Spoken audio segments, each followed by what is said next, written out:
Hello and welcome to Maisha Prime News, the trusted source of up-to-the-minute updates and in-depth coverage of all the top stories from around the world. I'm Rita Tibet and I'll be your anchor for today's news. In the next more than 90 minutes, we'll bring you the latest headlines, expert analysis and exclusive features. From breaking news to captivating human interest stories, we are dedicated to keeping you informed and engaged. So sit back, relax, and let's dive into today's headlines. We were headed to Nairobi for a meeting. Tukapatana na pikipiki yenye ilikuwa imepepa makaa. Driver alipojaribu kuikwepa kidogo, nao pia yule mjamaa akashtuka tena naye pia karudi kwa barabara. Nyamira County Assembly mourns the death of its majority leader, the Nyamai member of County Assembly, Honorable Elijah Osiemo. The escalating cost of living is a major economic onslaught on the Mount Kenya region. The hard-working people in this region are becoming poorer by the day. Mount Kenya leaders under the Azimio la Umoja One Kenya Alliance castigates Kenya Kwanza government for allegedly launching already commissioned projects in Mount Kenya region. Plus, and it is actually very disappointing to see a statement from Inspector General Police Sakome saying that we hired dead bodies. Raila Odinga dismisses Inspector General of Police Japheth Kome's claims that Azimio hired dead bodies during the Azimio protests.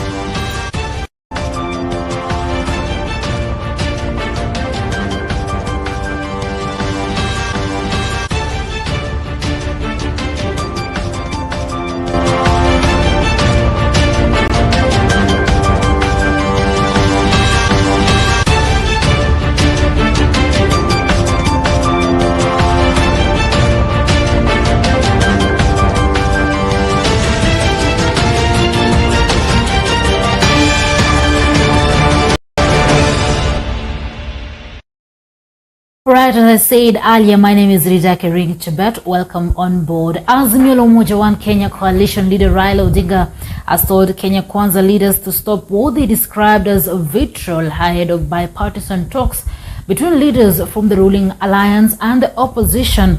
Addressing journalists in Nairobi on Tuesday ahead of the talks, which are set to kick off on Wednesday, Odinga said they are expecting transparent talks guided by decorum, honesty and respect for the people of Kenya. Our reporter Mary Magdalene Kesa is on that story. Azimio la Umoja One Kenya leader Raila Odinga has told Kenya leaders to stop what he described as vitriol ahead of the bipartisan talks between leaders from the ruling alliance and the opposition. We have met today to review the situation in the country against the background of planned dialogue with the Kenya Kwanza. Addressing journalists in Nairobi on Tuesday, ahead of the talks which are set to kick off on Wednesday, Odinga said they are expecting transparent talks guided by decorum, honesty and respect for the people of Kenya. Regarding the planned talks with the Kenya Kwanza, we are here to announce that we are ready. We are particularly ready to return to Bomas of Kenya. We continue regarding Bomas of Kenya as a sacred ground when it comes to the quest for reform, change, and national healing. Our team will stand for transparent, above board, and speedy talks guided by decorum, honesty, and respect for the people of Kenya. Azimio and President William Ruto's Kenya Kwanza Alliance have formed a dialogue committee of 10 members. As we said earlier, the team we have picked reflects the importance we attach to these talks. We picked the team with a full understanding that the country is on a wrong trajectory. Anyone who thinks otherwise is being delusional. Azimio, among other things, wants a reduction of the cost of living, an audit of the 2022 general election servers, bipartisan reconstruction of the IEBC, as well as its inclusion in national affairs and what he described as respect for political parties. The issues for discussion from our side remain: 1. Cost of living. 2. Audit of the 2022 presidential election results. 3. Restructuring and reconstitution of the Independent Electoral and Boundaries Commission and related matters. 4. Measures to prevent interference with political parties. 5. Outstanding constitutional matters, that is, governance issues, adequate checks and balances, and the question of boundaries delimitation. Odinga insisted he is not pushing for a truce with Ruto, similar to the March 2018 handshake with Kenyatta through the bipartisan talks. I want to reiterate once again here, Azimio is not interested in handshake. He maintained that the talks are for the welfare of Kenyans, terming President William Ruto's government too filthy to get into a truce or a coalition government agreement. We don't want to shake anybody's hands, particularly those people whose hands are tainted with the blood of innocent Kenyans. But we have agreed to negotiate in good faith, as we have mentioned, so that we can be able to move our country from where it is today to a peace. Wiper Party leader Kalonzo Musyoka will lead the Azimio dialogue team, joined by his DAP Kenya counterpart Eugene Wamalwa, Minority Leader Opiyo Wandayi, Nyamira Senator Okongo Omogini, and Malindi MP Amina Mnyanzi. Our team remains as previously announced. 1 is His Excellency Stephen Kalonzo Musyoka, who is the delegation leader. 2, Honorable James Opiyo Wandayi, leader of Minority Party, who will be the spokesperson for the delegation. Honorable Eugene Wamalwa, party leader of DAP. Honorable Okongo Omogeni, Nyamira, and Honorable Amina Mnyanzi, MP Malindi. The Kenya Kwanza team will be led by National Assembly Majority Leader Kimani Ichung'wah and comprises his Senate counterpart Aaron Cheruiyot, Embu Governor Cecily Mbarire, Eyala MP Hassan Omar, and Bungoma Women Rep Catherine Wambilianga. Consequently, they have settled on Honorable Jeremiah Kioni, the Secretary General of the Jubilee Party, to head the legal and technical team to the talks.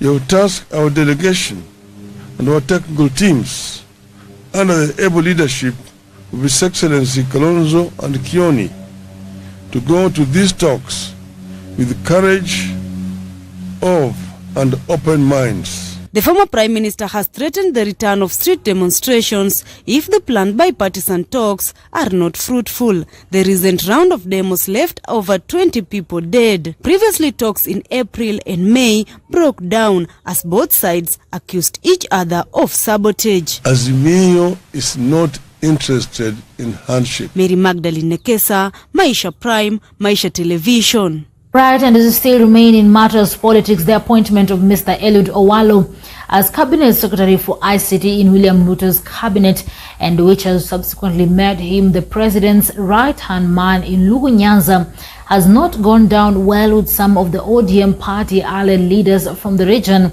Mr. Owalo has become increasingly powerful in the region, moving a section of leaders to work with the ruling regime. This has caused supremacy battle in Nyanza, with Raila Odinga seeking to maintain his grip in the Nyanza region. William Juma reports. President William Ruto's ruling party has its eyes firmly in Azimio leader Raila Odinga's Nyanza political turf.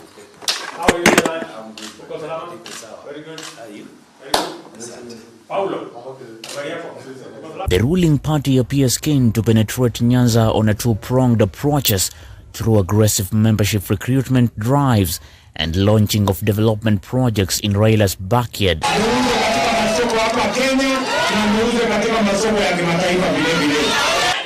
UDA forays in the region, if successful, would deal a devastating political blow to the opposition chief, who has had a firm grip of the region's political for decades after the death of his father, the late Jaramogi Oginga Odinga, the doyen of opposition politics. Already, UDA stalwarts from the 4 Luo Nyanza counties of Siaya, Kisumu, Homa Bay and Migori have started mobilizing campaigns and membership recruitment drives to ensure Ruto's party have a heavy presence and its strength felt at the grassroots. This is a calculation to weaken ODM party, the most dominant party in the region, is already taking shape in Homa Bay, Kisumu, Migori and Siaya counties. This calculation to weaken ODM, the most dominant party in the region, is already taking shape in Homa Bay, Kisumu, Migori and Siaya counties. Homa Bay is the most populous of the 4 counties, and it is here that Raila commands a strong support based than any of the other Nyanza counties. In the past, Raila has used Homa Bay as a launching pad when making important political statements and decisions. In Homa Bay, UDA has in its camp prominent sons such as former Nairobi Governor and Trade CAS Evans Kidero, politician Odoyo Owidi, and former Member of Parliament Martin Ogindo, who are spearheading Ruto's agenda. Interior PS Raymond Omolo, a schemer and a little strategist who prefer operating in the background, is also from Homa Bay County. The PS seems to be the president point man when it comes to pushing the development agenda in Nyanza, while the politicians led by Kidero are focusing on invigorating the party through the recruitment drive. The PS is mandated to steer the development angle on behalf of the president. The ultimate goal of these efforts is to make Ruto a darling of the Luo community ahead of the next general election. Now the road from Beta to Sindo all the way to Sori, the contractor, I'm sure Mheshimiwa Karol is following keenly, is back on site so that that road is completed for ease of our movement. In a matter of weeks, we will be launching the construction of the Rusinga Ring Road at a cost of 1.2 billion.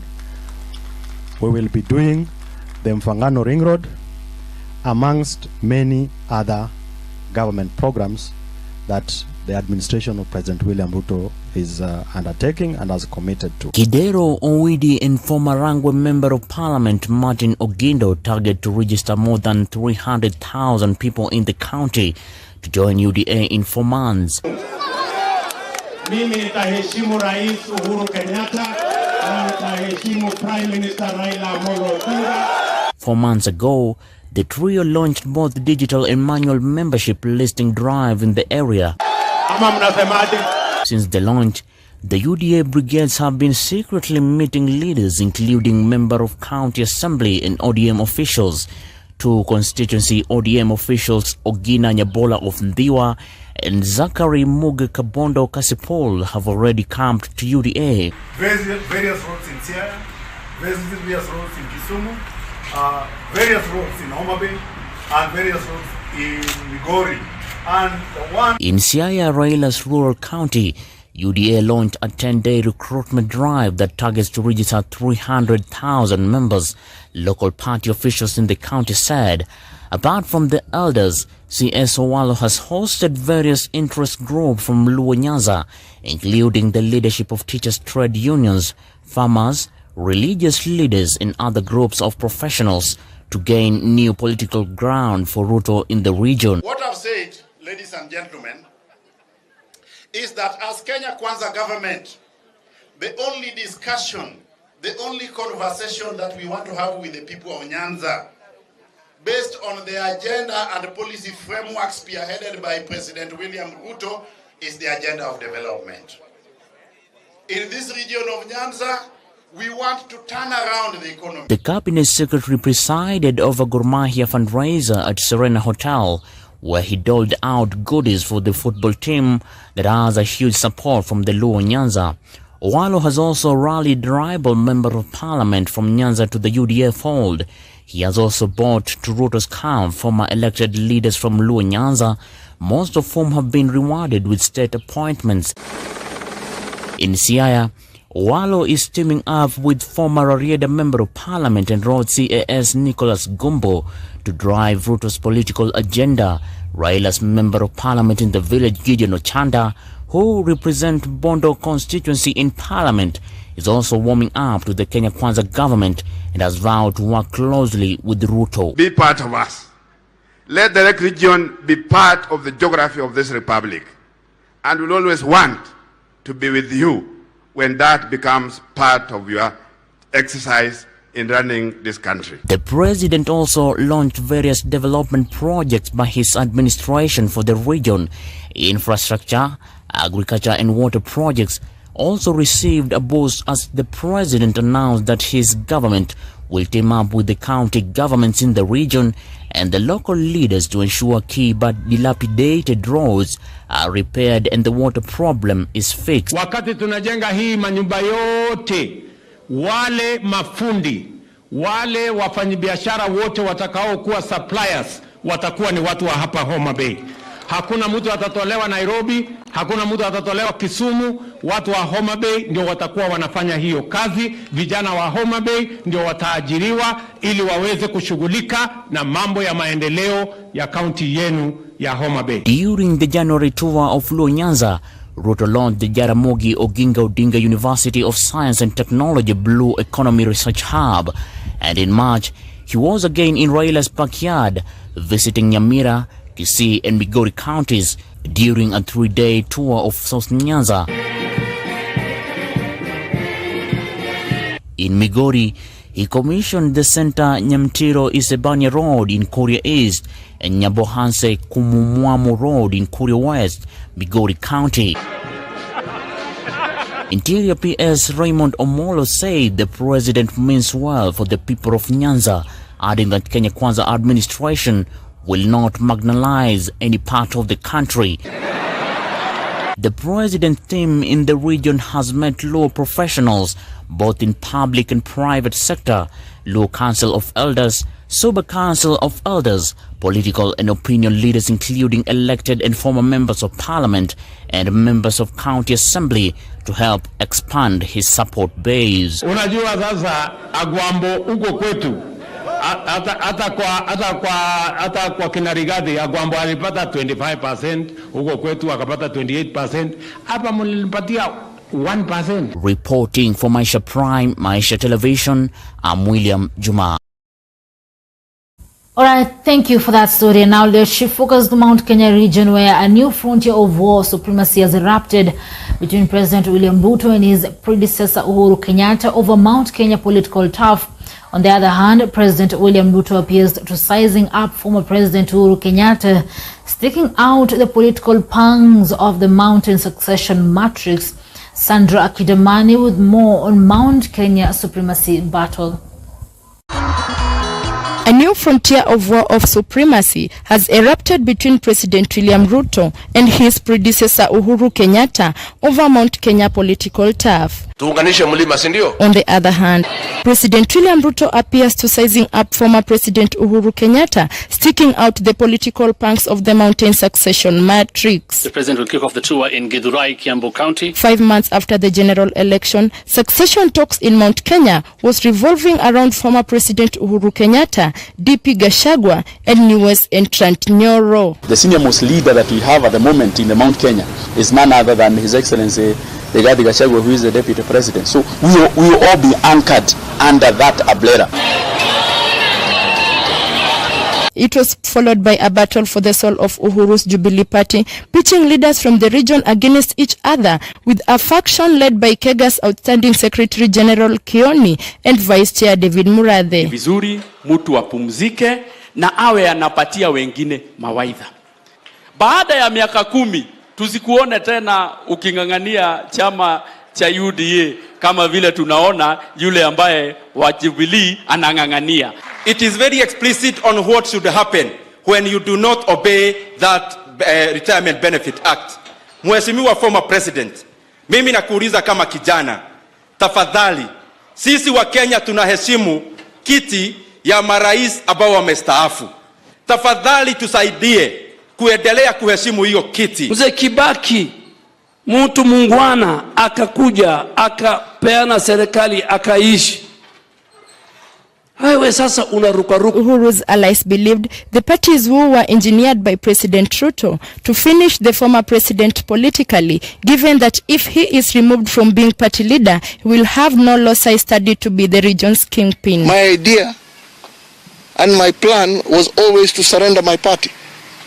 But what I completely rejected was the coup that was planned by this government to take over my party forcefully. And I said, let the members decide.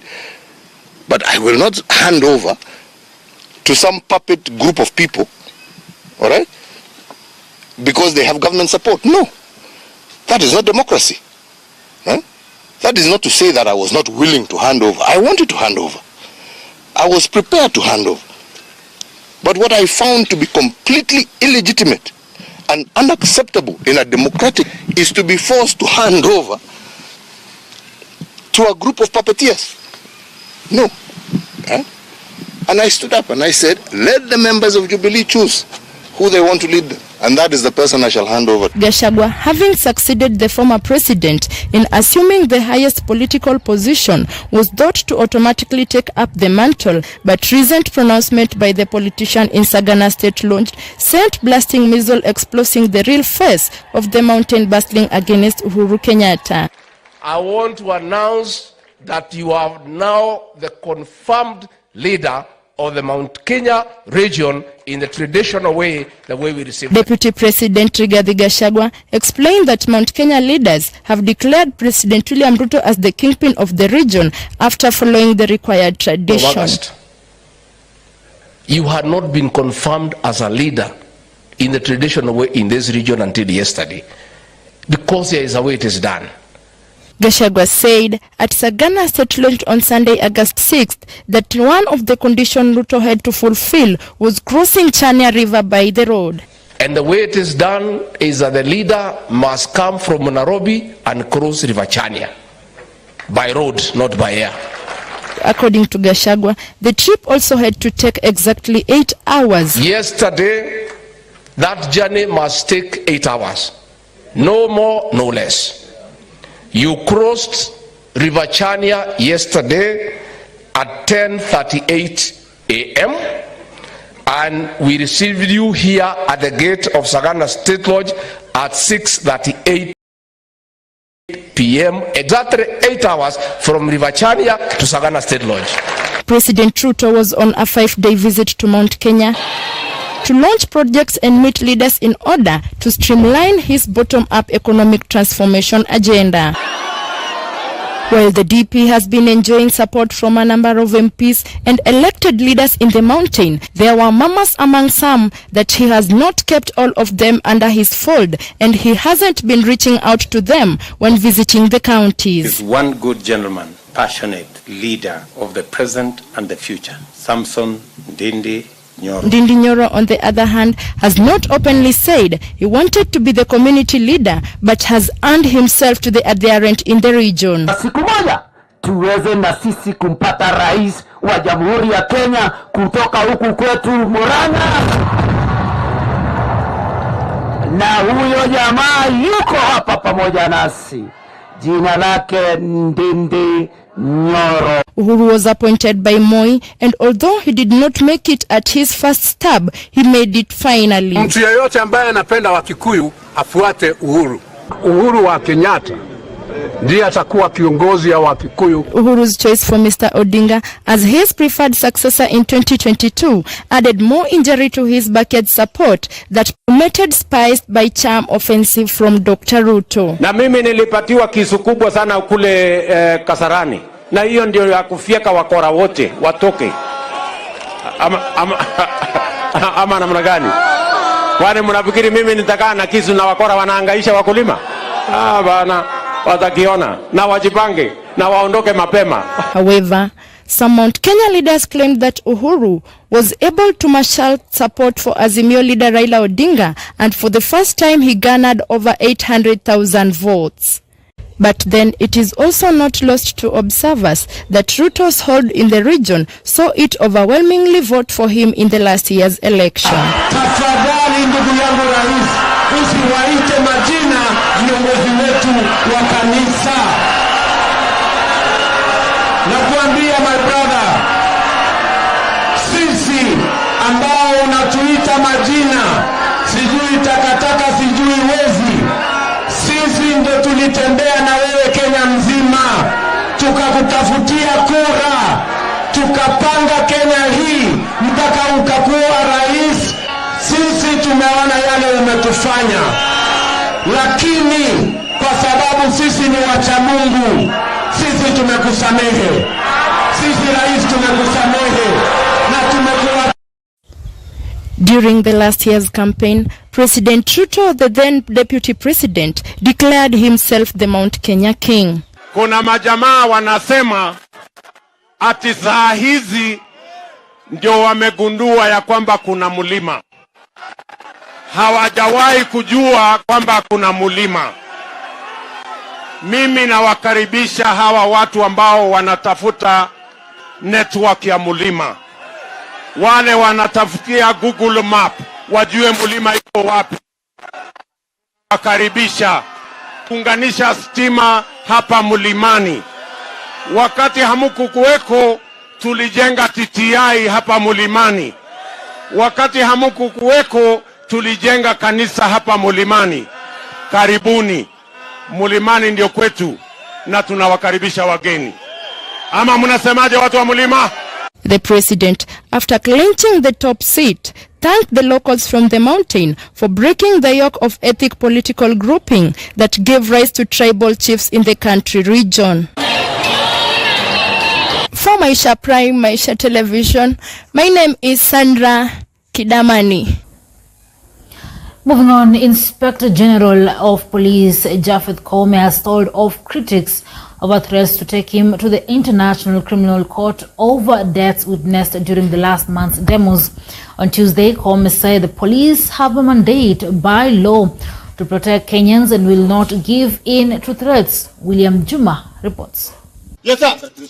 Thank you, sir, for taking your session command. The Inspector General of Police Japhet Koome has told off critics over threats to take him to the International Criminal Court over deaths witnessed during last month's demonstrations. So the propaganda out there will not discourage us. They can continue threatening us that so and so will go to ICC, so and so will go to court. That has no implications at all in terms of our commitment. We have a duty to serve our beautiful country, colleagues. We cannot allow what is happening in the neighborhood. We know what is happening in the neighboring countries. We are not going to allow that to happen to our country. We have no spare country. This is the country we are given by God, and we are going to protect it jealously. On Tuesday, Koome said that the police have a mandate by the law to protect Kenyans and will not give in to threats, defending the police actions during the demonstrations. Koome said that the police have a role to protect life and property. Anyway, I wish to take this opportunity to tell fellow Kenyans that as the National Police Service, we have a role to protect life and property. We have a responsibility to ensure this country is secure and safe. And that is a mandate we are going to discharge without fear or favor. Last month, the Azimio la Umoja coalition called on the ICC to intervene in the ongoing situations in the country. National Assembly Minority Leader Opiyo Wandayi had asked the ICC to take an interest in the cases of brutality emerging amid the ongoing anti-government protests. Then Kenya Kwanza needs to get out of power. Just disband and quit. He also broke silence over the anti-government protests which happened last month. Speaking in Nyeri, He claimed that politicians hired bodies from the mortuary and claimed they were of people killed during the protests. This is the first time Koome is speaking on demonstrations since they happened for 3 days last month. You've seen in the recent past, and very unfortunate, senior members of the society going to mortuaries, hiring dead bodies.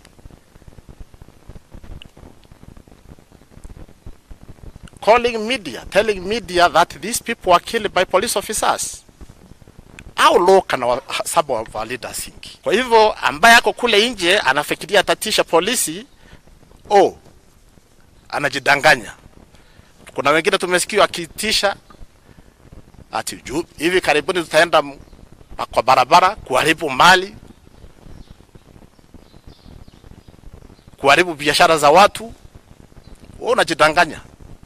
We are going to deal with you, family, and decisively, without fear or favor, as I've said. And we are going to use all the equipment brought to us by these members of the public through the tax they pay.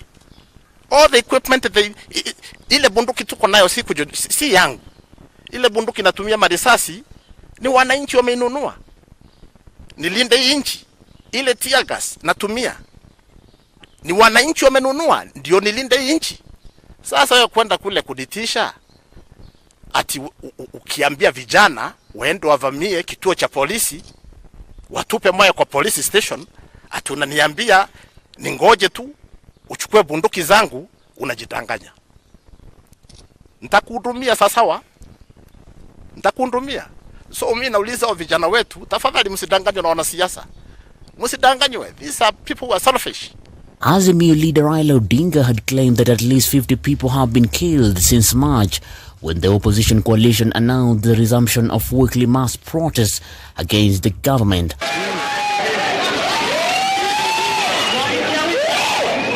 However, Interior PS Raymond Omolo in a statement said that one police officer was killed and 305 law enforcement officers were seriously injured. Wanautumia vijana wetu bandara ya kuwapa mfano mwema ni kuambia wenda kwa barabara, kuharibu mali, kuumiza watu. Mumeona maofisa wangu wameumizwa kwa mawe, damu inatoka, inatiririka.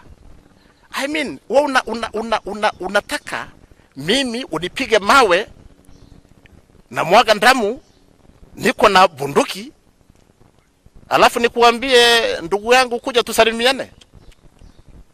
Bana, nitakuhudumia. Nitakuhudumia. Na nilisema hiyo bunduki uko nimeishika si mkwaju, si fimbo. So that decision you make, attacking a police officer, attacking a police station. President William Ruto also said that Kenya's security is not negotiable. We committed to the country that we are going to stop impunity. Vile tuliwaambia ya kwamba askari, hatutaruhusu askari kuvunja sheria na kuua watu kiholela. The same way we said we are going to get rid of extrajudicial killing. Reporting for Maisha Prime, Maisha Television, I'm William Juma. And moving on, a section of Azimio leaders from Mount Kenya region stormed President William Ruto's development tour of the central region as a publicity stunt. Addressing the press on Tuesday, the leaders, who included Martha Karua, Peter Munya and Jeremiah Kioni, claimed Ruto was touring the region to try and redeem his image, as Mesh Musimbi reports.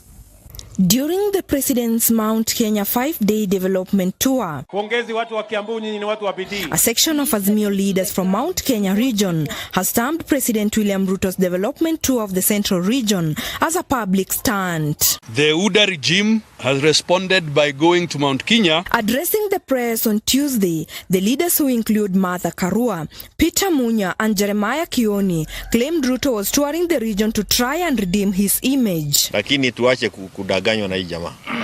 claimed the projects being commissioned were started years ago, and so the visit was of no value. On a publicity stunt, launching projects that have been built by the county governments, for example, the Narumoro Level 4 Hospital that was built by the county government of Nyeri. Also, launching projects, some of which were completed more than 2 years ago by the government of President Uhuru, including the Keno Marwa Road, which, as you all know, was practically complete by the time of the general election. Some projects, like the Kiganjo KCC in Nyahururu, were already launched nearly 2 years ago by the then Minister for Agriculture, the Honorable Peter Munya, who is here.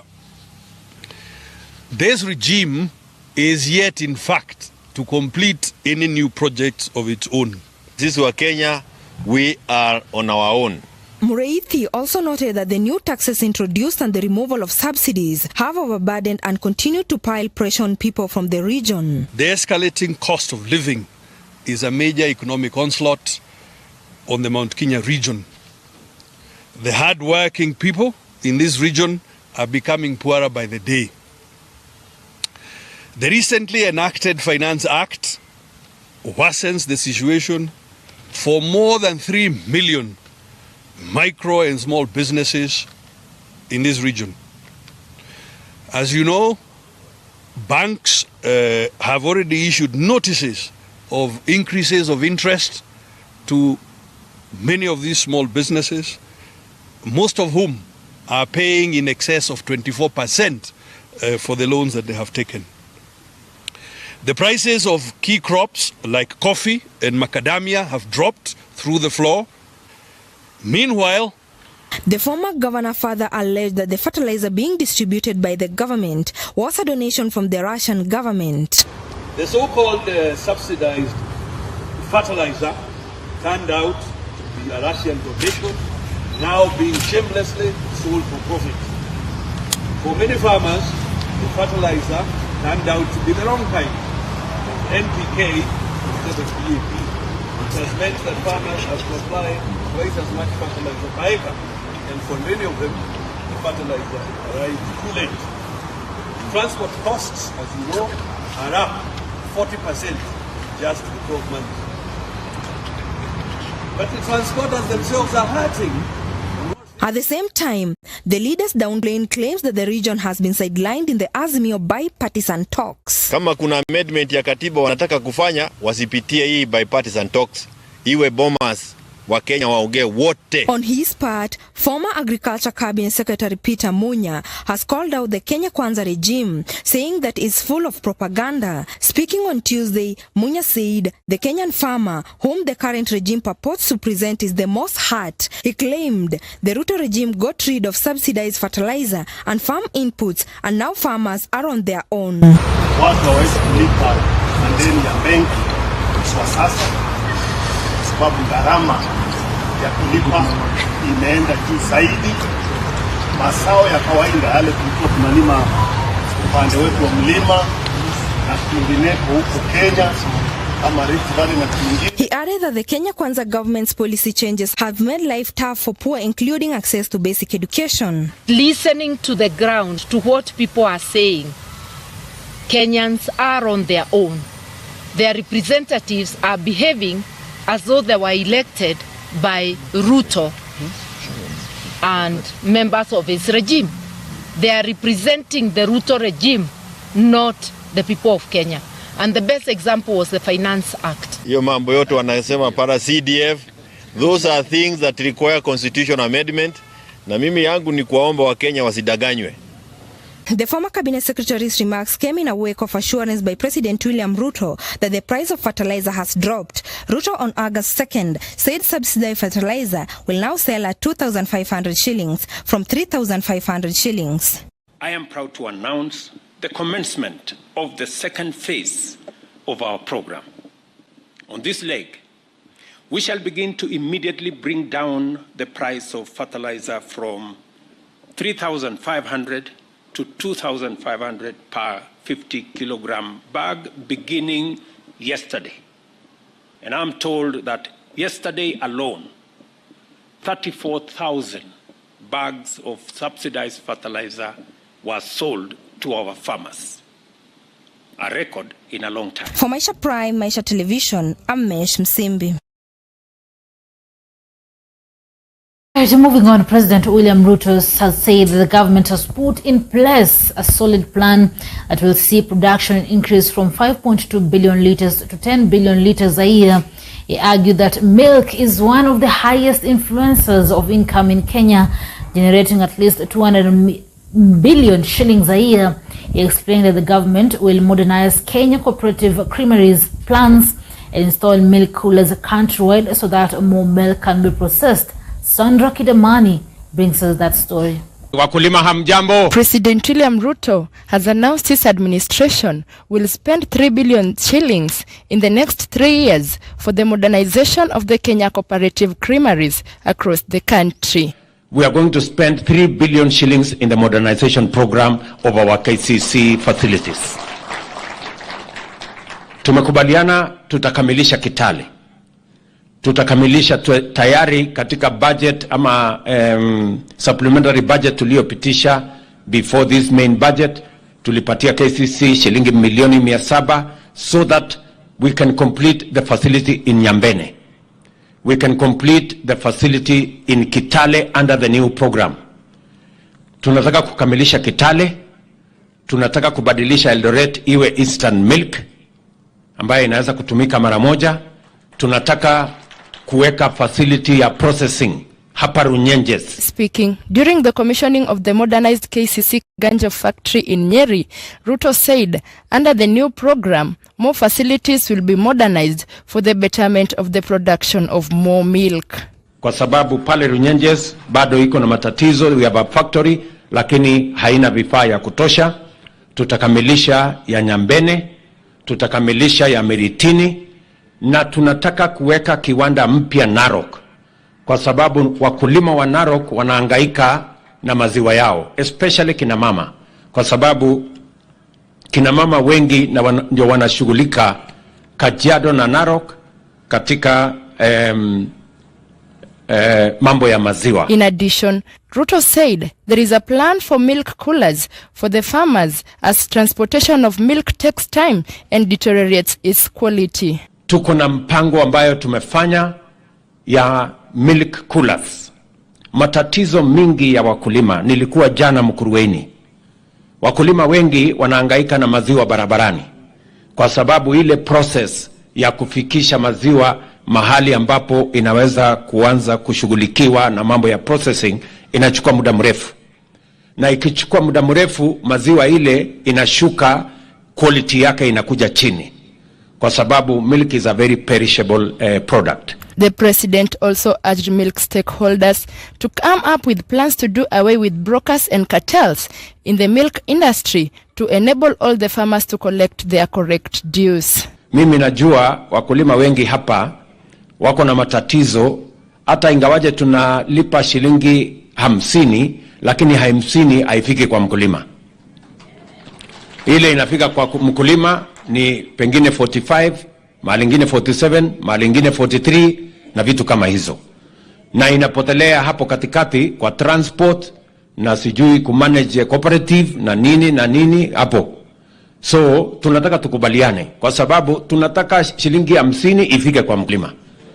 So my instructions to KCC is that let us begin to think about how we are going to cut out costs. However, speaking during the event, Deputy President Rigathi Gachagua said the milk sector has been the worst victim of state capture and conflict of interest, and that the reforms have begun in interest from exploitation.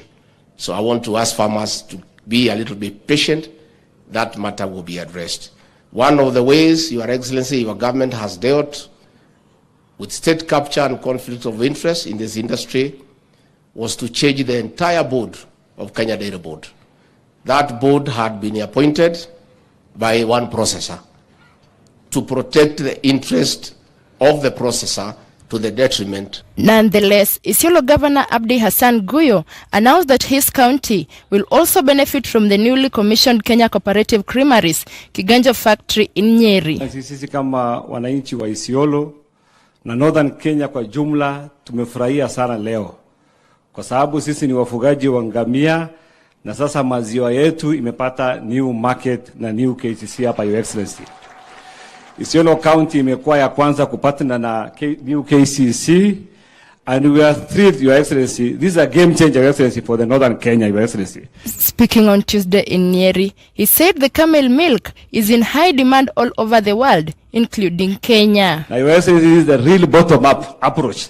Ile nyinyi watu ya UDA mlikuwa mnasema sisi hatuko watu ya UDA by then, lakini tunafurahishwa na hii serikali yako, Your Excellency. Your Excellency, saa ile wakulima wanapata pesa kwa mfuko, uchumi ya nchi inafanya nini? Inayunuka, Your Excellency. Your Excellency, sisi wafugaji wa ngamia, Your Excellency, tungelipenda, Your Excellency, saa ile unashughulikia wafugaji wa ng'ombe wa maziwa. For Maisha Prime, Maisha Television, my name is Sandra Kidamani. For that story, let's take a short commercial break.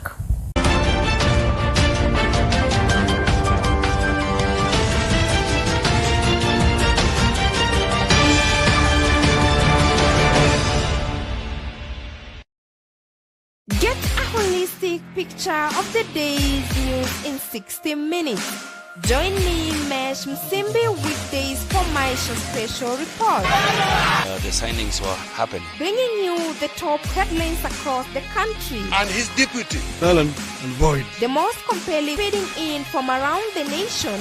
And the stories and people you might not be aware of, but you should be. Sisi tulimaliza uchaguzi tarehe 9 mwezi wa 8. Mnatupa tia gasi kufanya kazi gani? We'll give you a front row seat to what's happening and show you why it matters. Maisha Special Report. We've got the country covered in 60 minutes. Runinga ya Maisha, stesheni inayokuwa kwa kasi sana kwa hisani ya Kuza Awards. Zaidi ya watu milioni 5 wanaitazama kwa habari za utendeti na burudani bomba. Unaichagua, unaitazama na unaipenda.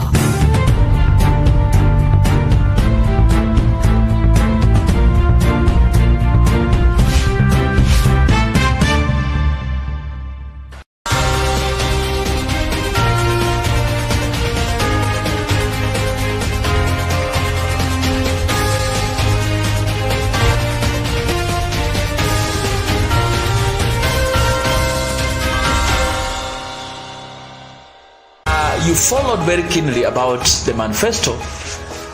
Dr. William Samoei Ruto spent a lot of time on agriculture because agriculture is the backbone of this country.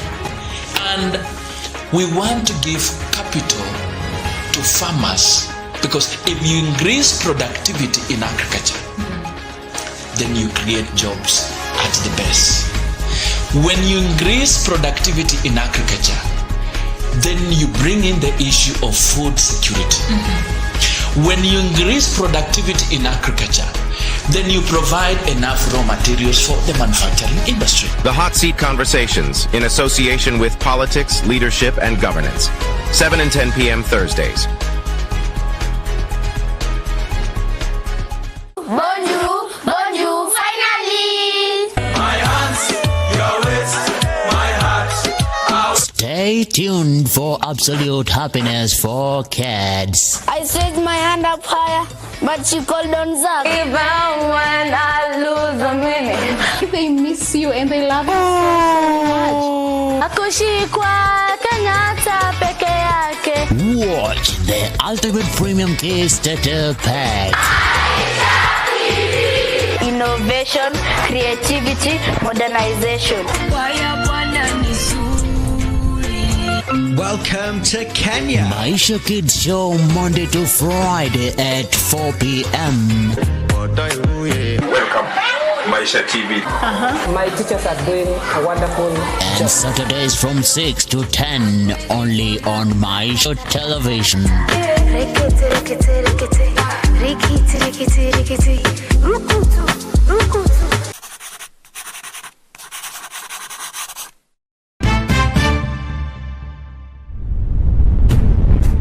You deserve to know.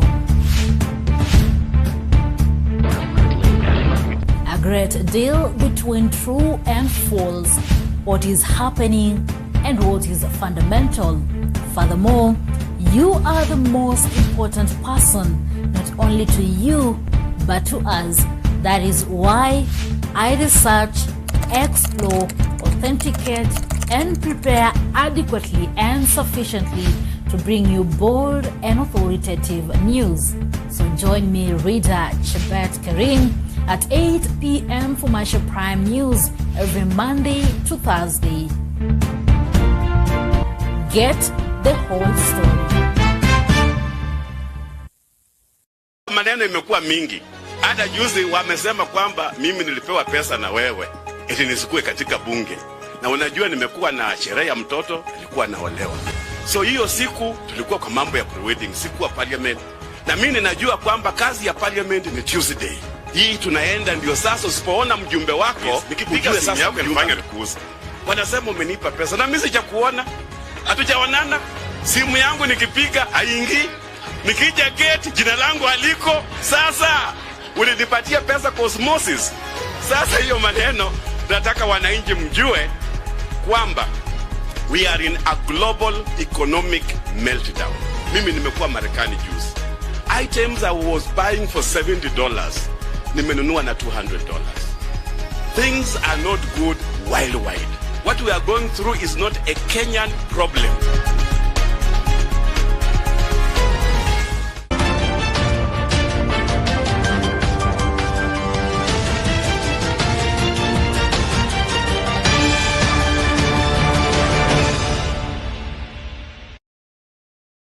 Welcome back, you're watching Maisha Prime. Despite great performance in the national examinations, Nzoia Primary School is proud of being one of the schools that will represent Bungoma County at the National Music Festivals to be held in Nyeri County.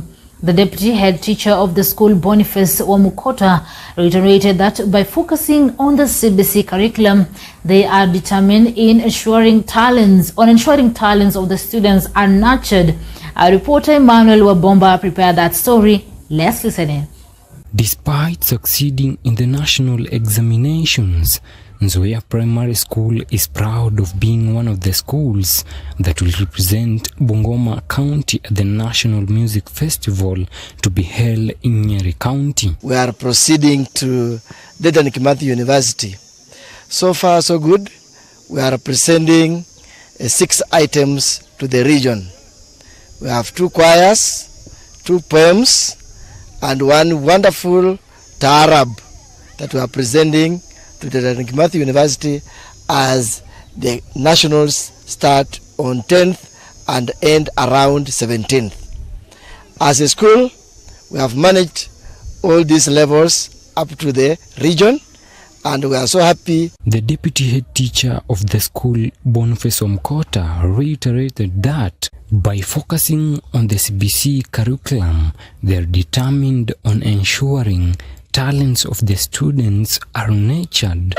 However, he has called on philanthropists and the government to facilitate the school by channeling them to Nyeri County, purporting this will avail respect for Bungoma County. With the support we have received so far from the school management, and as we now get closer to going to Nyeri, it has become a bit very expensive. We have 105 pupils who are going to participate, plus 6 teachers. The cost involved is a bit high, and we are appealing to anybody who is out to help Nzoia Sugar so that they reach the nationals. On the other hand, students expressed their hope to emerge winners in the competition. Tunajiandaa kuelekea Nyeri, tuko na items 6. Moja yao ni tarab, kwaya na shairi. Tunaomba serikali tusaidie tutakapotoka tunaenda Nyeri, hatuna pesa za kutosha. And for us, we are participating in music since we have gone since sub-county and now we are going to national, and we thank God for that.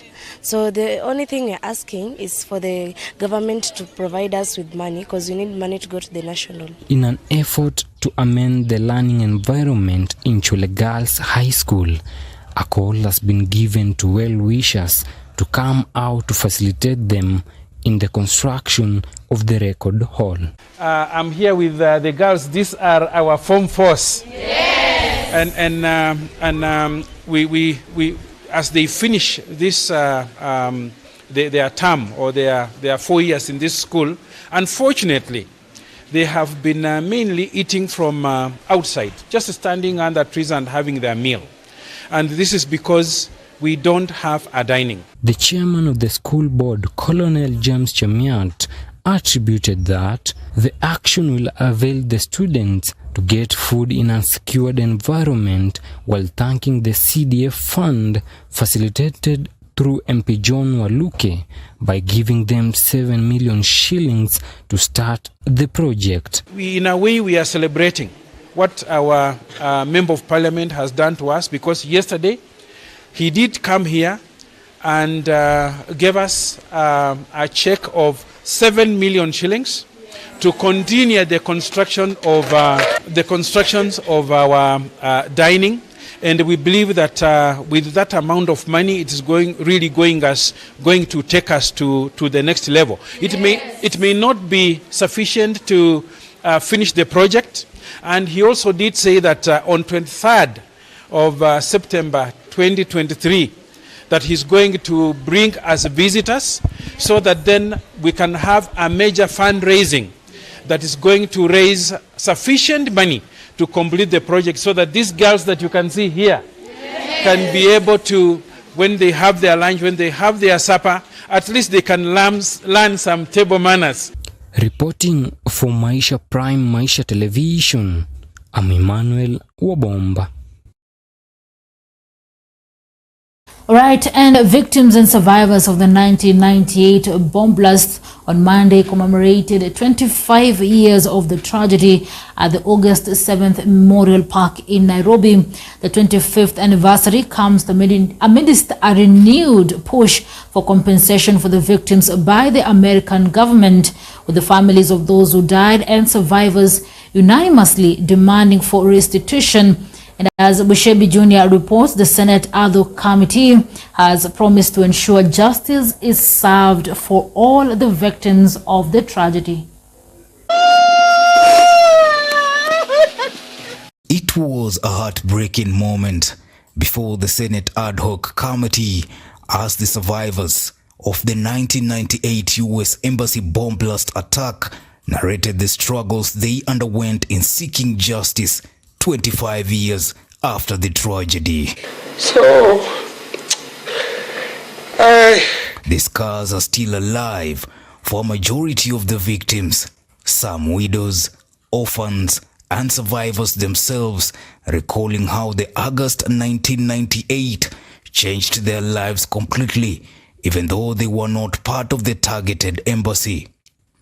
A number of them were either working, walking, or driving by when the explosion happened. Coming along from Uhuru Highway, then driving towards the Haslashia Avenue, I saw a man run from the scene of the shooting towards the car where I was, just at the intersection between the Moi Avenue and Haslashia.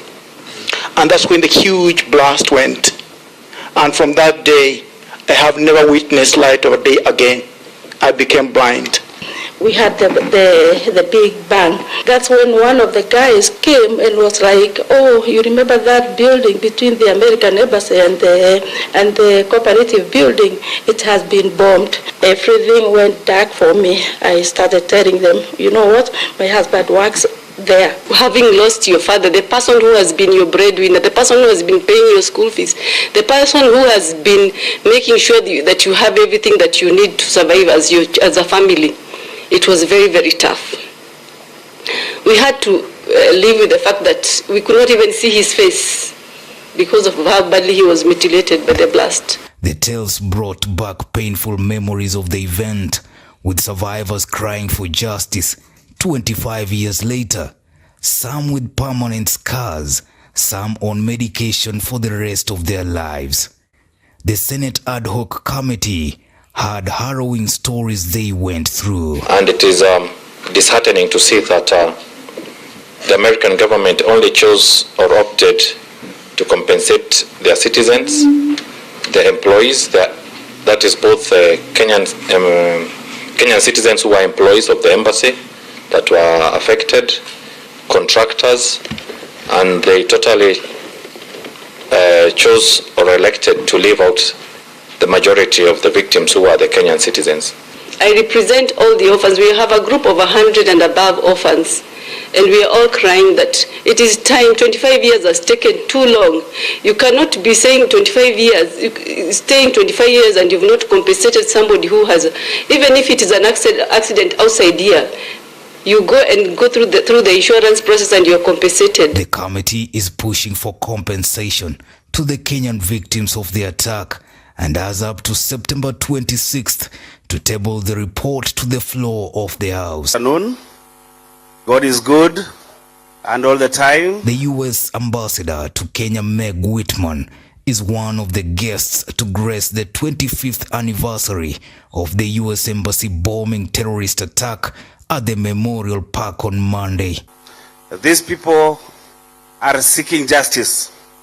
This justice, the best time to be served was 25 years ago. It was not served. The next best time to serve this justice is now, and that is the mandate of this ad hoc committee. Human rights, those lives who went and those who are alive are human and they need their rights. We are pleading that we are included in that fund that is already there, so that we can compensate our people once and for all. And I want to promise the Senate, standing for the government of Kenya, will leave no stone unturned until we see the compensation. The annual event is held to remember those who lost their lives in the twin blasts that hit the two East African nations, Kenya and Tanzania. I lost my dreams. I lost my career. I had to undergo depression because life was very difficult. I got a baby after 2 months in October, a baby girl called Bahati. She doesn't know how I look like. Suddenly she had to depend on other people for survival. She could not do anything for herself. Her husband left with everything, left her alone with me because he could not take the pressure since so much had changed. My daughter's life has come to a standstill. Hawezi fanya kitu chochote. He's there taking care of me.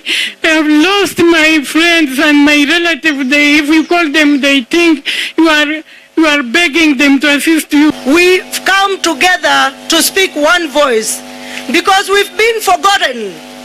We were not fighting with anybody, but we were victims. The Americans were fighting with Al-Qaeda. We Kenyans, we were busy working. Some of us lost jobs.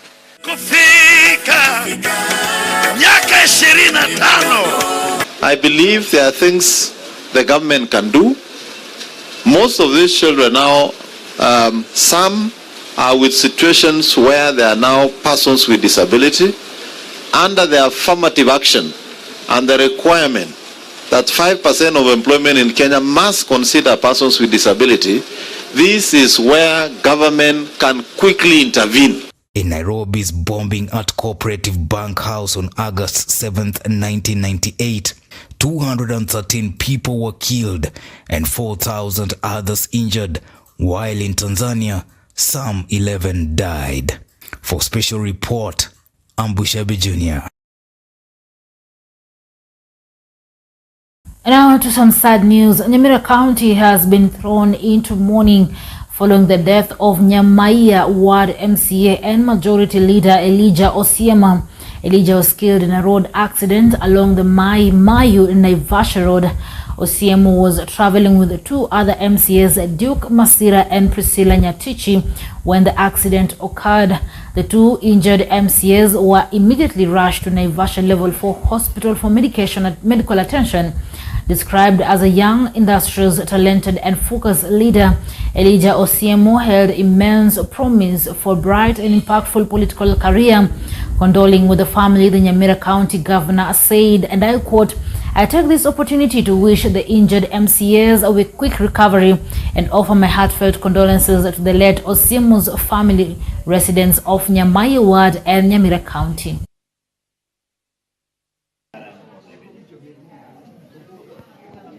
We were headed to Nairobi for a meeting. Tukapatana na pikipiki yenye ilikuwa imepepa makaa. Driver alipojaribu kuikwepa kidogo, nao pia yule mjamaa akashtuka tena naye pia karudi kwa barabara. Mimi na driver ndio tulikuwa mbele. Hao wenzangu mwenye alikufa na huyu mwenye ameumia pia sana, wao walikuwa nyuma. Nimepata habari ya kuhuzunisha kwamba waheshimiwa wangu 3 walihusika katika ajali ya barabara ambao walikuwa on duty kuelekea Nairobi. Na kwa bahati mbaya tukampoteza kiranja mkuu wa wengi ambaye ni majority leader, Honorable Elijah Osiemo. And we wish the family of the late Osiemo, wish them well. We know it's a very painful moment for the family, but for now there's really nothing that we can do. Well, with that story, allow me to take another short commercial break. You're watching Maisha Prime. I'll be right back.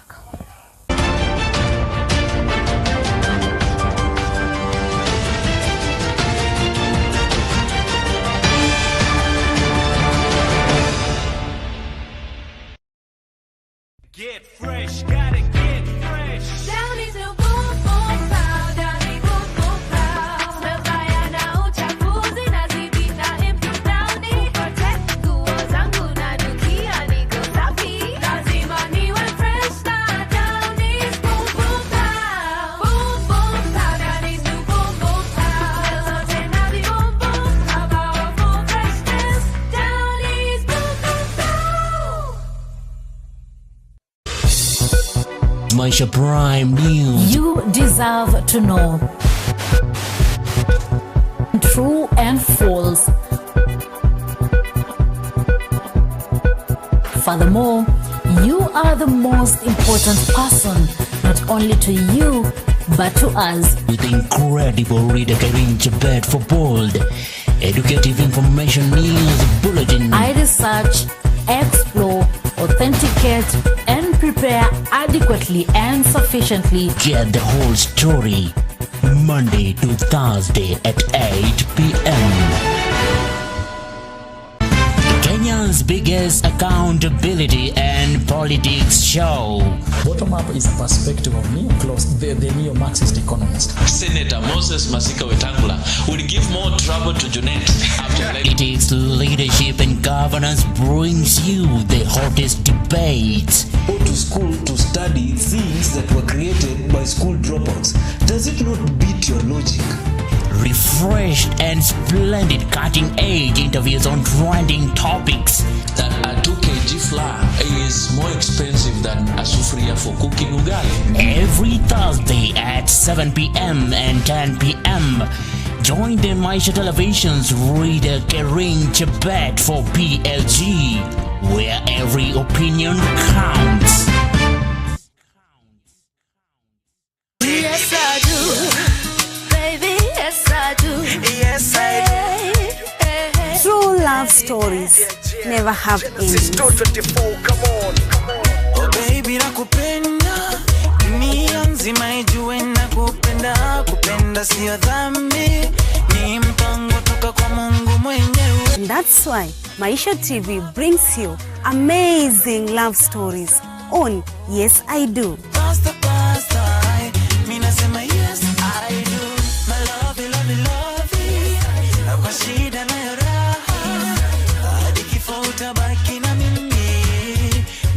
As we document your love story, join me, Mary Magdalene Nekesa, for this amazing wedding program.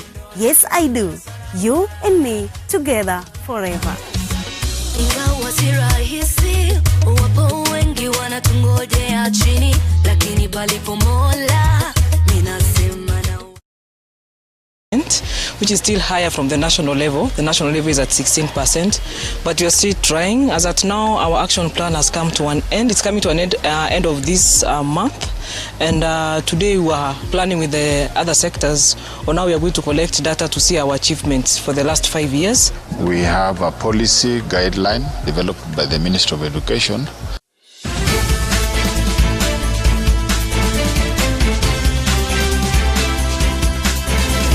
Siasa. Mahasla. Chama ya mahasla inaitwa nini? Uongozi. Watakuwa kila mwezi anapata shilingi 6,000 kutoka kwa serikali. Atumeambiwa na Raila na Martha Karua Kalonzo, na hao wana serikali yeyote. Kazi yao ni kupiga kelele. Hakuna mtu anauliza hao mshahara. Biashara. The export markets which are stringent, we are unable to send our mangoes. Lakini sasa kupitia hii mradi tunanunua our own raw materials na tuna mix our own dairy meal. Kilimo. Ufugaji wa samaki. Samaki ni viumbe ambao maisha yao hutegemea maji katika kuishi. Ulaji wao mzuri unategemeana na vipindi yote utayapata ndani ya upevu wa maisha, ukiletwa kwako nami William Juma kila siku ya Ijumaa saa 2 hapa ndani ya runinga ipendayo ya Maisha. Kambasi kama kuna mashimo nakona hapa na pale, unanipeleka hiyo sana, tafadhali wacha pole pole haraka, haina baraka, haina baraka, unanipeleka hiyo sana, hebu tuende pole pole haraka, haina baraka, naomba tuwe waaminifu, iwe kikamilifu, naomba tuwe waaminifu, tafadhali naomba imani yetu iwe kikamilifu, imani. Let the music move you to the beat. Only on Maisha TV. Choose it, watch it, and love it. My name is Bushabi Jr. He is on a mission to give you what's drifting. Sabina Chege gave Raila Odinga viatu. Akamwambia kupandia mlima. Some sneakers akasema hii ni ya kupanda mlima. Get ready for an exciting top editor show, The Drift. Welcome to The Drift with Maisha Television's Bushabi Jr. at 7 p.m. on Monday. Plan on the best way and day to kneel and ask the most corrupt question in the world to a lady. Will you marry me?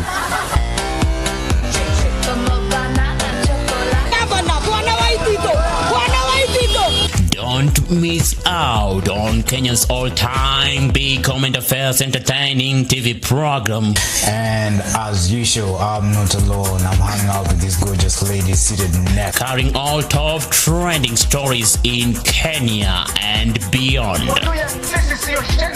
I am a doctor.